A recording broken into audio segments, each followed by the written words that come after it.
রূপনগরের গ্রামে শেফা শিয়ালিনী ও তার মেয়ে নিয়ে বসবাস করে। মিনা, আমি কাজে যাচ্ছি মা, তুই সাবধানে থাকিস, তাড়াতাড়ি ফিরে আসবো। আচ্ছা মা, তাড়াতাড়ি চলে এসো। আর আসার সময় আমার জন্য একটা আখ নিয়ে আসবে। বাজারে অনেক আখ উঠেছে, আমার খুব আখ খেতে ইচ্ছে করছে। আখ কত মিষ্টি, কত মজা। আচ্ছা রে মিনা, আমি ফেরার সময় তোর জন্য একটা বড় আখ নিয়ে আসবো। এরপরে মন ভরে খাবি।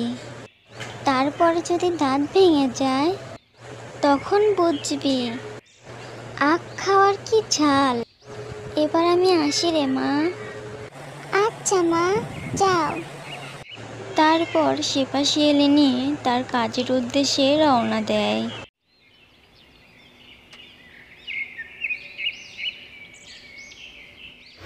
কি রে শেফা, তুই রোজ রোজ এত দেরি করে কাজে আসিস কেন? আজকেও তো দেরি করেছিস। তোকে আর আমাদের বাড়িতে কাজ করতে হবে না, আমি নতুন কাজের লোক রেখে দেব। ম্যাডাম, আপনি আমাকে এভাবে কেন বলছেন? আমি কোথায় দেরি করে এসেছি? আমি তো সময় মতনই এসেছি। এভাবে আমাকে কাজ থেকে তাড়িয়ে দিবেন না। মেয়েটাকে নিয়ে যে আমাদের না খেয়ে মরতে হবে। আরে তুই খেয়ে থাকবি কি না খেয়ে থাকবি সেটা আমি কিভাবে বলবো বল? আমি নতুন কাজের লোক পেয়েছি, তাকে সস্তায়ও রাখতে পারবো, টাকাও কম। তুই যা তো, তোর সাথে আমি আর বেশি কথা বলতে চাচ্ছি না। বাঘিনী মামি যে আমাকে কাজ থেকে তাড়িয়ে দিল। এখন যে আমি কোথায় যাব, কোথায় গেলে যে একটা কাজ পাবো? যাই, মেয়েটা একটা আখ খেতে চেয়েছে, বাজার থেকে কিনে নিয়ে বাসায় যাই। এরপর শেফা বাজার থেকে একটা আখ কিনে নিয়ে বাসায় চলে যায়। মা, তুমি আখ এনেছো?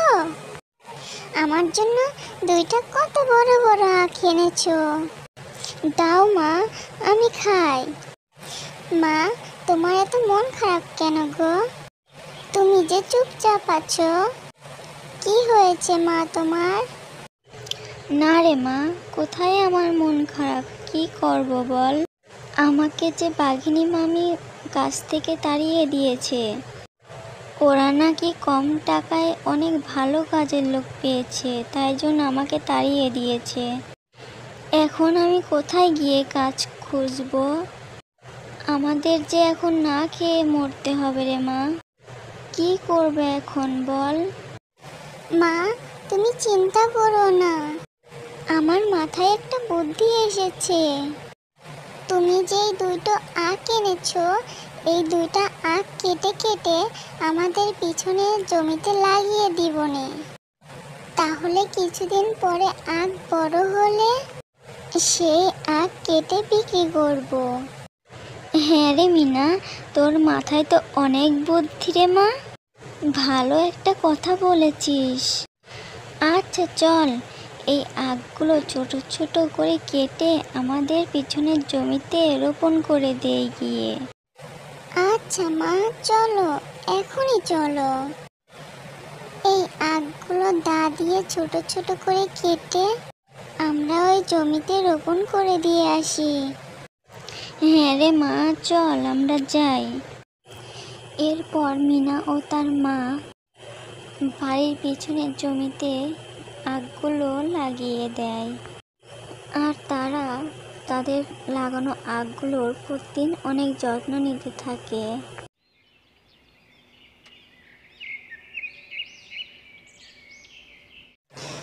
ও মা, দেখো বাইরে কত সুন্দর বৃষ্টি হচ্ছে। আমাকে আর কালকে থেকে কষ্ট করে আমাদের আখে আর পানি দিতে হবে না, তাই না মা? আমাদের আখগুলো বৃষ্টির পানি পেয়ে এমনিতেই ভালো হবে। আমাদের আখগুলো এত পানি পেয়ে এমনিতেই ভালো হয়ে যাবে, তাড়াতাড়ি বড় হয়ে যাবে। হ্যাঁ রে মা, এভাবে এভাবে বৃষ্টি হতে থাকলে আমাদের আখগুলো তাড়াতাড়ি বড় হতে থাকবে, আর বাজারেও ভালো দামে বিক্রি করতে পারবো। হ্যাঁ মা, আমিও রোজ রোজ অনেক আখ খেতে পারবো। আমাকে আর আখ কিনে খেতে হবে না, তাই না মা? আচ্ছা ঠিক আছে। খাবি খাবি, আগে আখ তো বড় হতে দে। অনেক রাত হয়েছে, এবার ঘুমা। এই কথা বলে তারা মা ও মেয়ে ঘুমিয়ে পড়ে।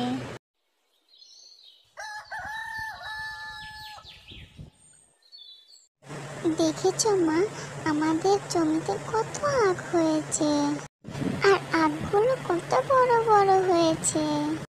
আচ্ছা মা, এখন কি এই আখগুলো কেটে বাজারে নিয়ে যাবে? হ্যাঁ রে মিনা, এখন এই আখগুলো কেটে বাজারে বিক্রি করা যাবে, কিন্তু আমি অন্য কিছু ভাবছি রে। এখন আবার কি ভাবছো মা? তুমি আমাকে বলো, আমি তোমাকে বুদ্ধি দিয়ে সাহায্য করতে পারি। ওরে আমার বুদ্ধিমান মেয়ে, আমি ভাবছি যে বাজারে তো বাঘমামা আখ বিক্রি করে, তাহলে কি সবাই আমার থেকে আখ কিনবে? সবাই তো বাঘমামার থেকেই আখ কেনে। হ্যাঁ মা, বাঘ মামা তো আস্ত আখ বিক্রি করে।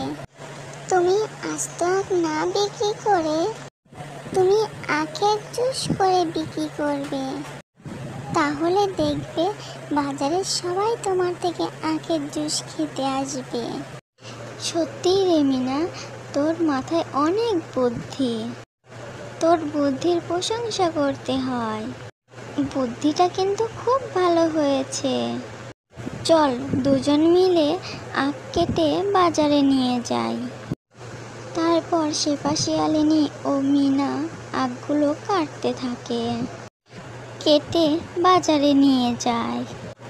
আসুন আসুন ভাই ও বোনেরা, মিষ্টি আখের রস আছে, মিষ্টি আখের শরবত, খেতেও ভারী সুস্বাদু।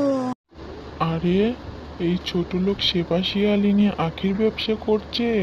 এই আখ আবার সে কোথায় পেল? আবার আখের শরবত বিক্রি করছে। ওকে কিছুতেই এই ব্যবসা করতে দেওয়া যাবে না।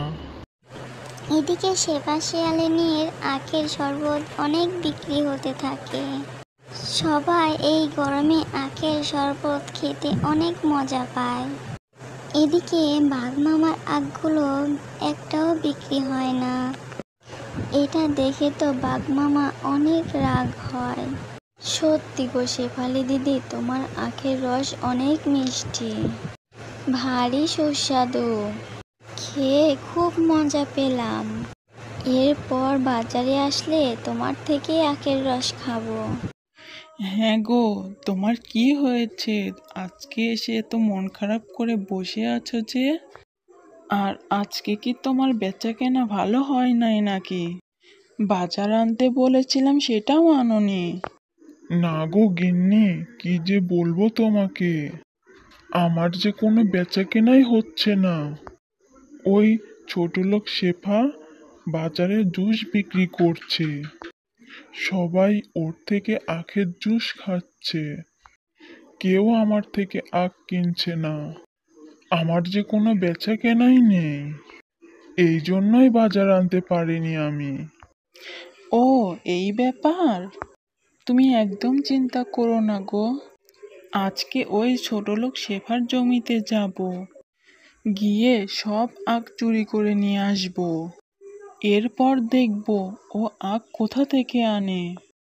হ্যাঁ গিন্নি, তুমি ঠিকই বলেছ, আজকেই আমরা যাব, ওই শেফা শিয়ালিনীর আখের জমি থেকে সব আখ চুরি করে নিয়ে আসব, তারপরে বিক্রি করে দিব বাজারে নিয়ে গিয়ে, তখন বুঝবে। হা হা হা। এরপর রাতের বেলা বাঘ আর বাঘিনী শেফা শিয়ালিনীর আখের জমি থেকে আখ চুরি করতে থাকে।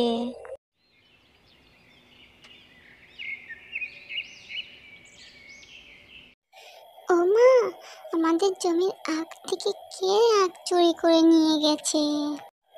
আমাদের জমিতে যে কোনো আখই নেই। এখন আমরা কি বিক্রি করব? হ্যাঁ রে মিনা, তাই তো দেখছি। কে আমাদের জমি থেকে আখ চুরি করে নিয়ে গেল? এখন আমি কি করব? কি করে সংসারটা চালাবো? কে এই আমার এত বড় সর্বনাশ করলো? আচ্ছা মা, যারা আমাদের এই আখগুলো চুরি করে নিয়ে গেছে, বাকি আখগুলো তারা আবার আজকে চুরি করতে পারে। চলো এই আখগুলো আমরা কেটে নিয়ে যাই। এই আখগুলো কেটে তুমি বিক্রি করো। হ্যাঁ মিনা, তুই ঠিকই বলেছিস। বাকি আখগুলো কেটে বাড়িতে নিয়ে যাই, আর এই আখের আগাছাগুলো পুকুরে ফেলে দেই গিয়ে। এরপর তারা আখ কেটে নিয়ে বাড়িতে যায়, আর আখের আগাছাগুলো সব পুকুরে ফেলে দেয়। ওমা, তুমি এখনো ঘুমোচ্ছ না কেন? এত চিন্তা করো না মা, দেখবে আল্লাহ একটা ব্যবস্থা ঠিকই করে দিবে। না রে মা, কোথায় আর চিন্তা করছি, কি যে করব সেটাই ভেবে পাচ্ছি না। আচ্ছা চল, এবার আমরা ঘুমিয়ে পড়ি। যা হবে পরে দেখা যাবে।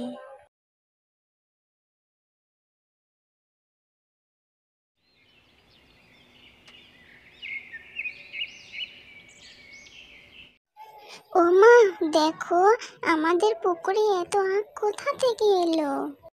কালকে যেই আখের আগাছাগুলো ফেলে দিয়েছিলে, সেই আগাছাগুলো থেকে কি এত আখ হয়েছে? হ্যাঁ রে মিনা, তাই তো দেখছি। নিশ্চয় আল্লাহ আমাদের উপর দয়া করেছে। কিন্তু ভাবছি যারা আমাদের এই আখগুলো চুরি করেছে, তারা যদি আবারও এই আখগুলো চুরি করে নিয়ে যায়। না মা, তুমি চিন্তা করো না, এই আখগুলো আর চোর চুরি করতে পারবে না। আমরা আখের পুকুরে কারেন্ট দিয়ে রাখবো। আমরা যখনই আখগুলা কাটবো তখন সরিয়ে দেব। এরপর শেফা শিয়ালিনী আগের মতো আবারও আখের জুস বিক্রি করা শুরু করে, আর এটা দেখে বাঘ ভীষণ রেগে যায়। আরে, এই ছোট লোক শেফা শিয়ালিনীর জন্য দেখছি আমি আর ব্যবসাই করতে পারবো না। এবার ওর একটা কিছু করতেই হবে। ওর আখগুলো চুরি করে নিয়ে আসলাম, তারপরও ও আখের জুসের দোকান দিল।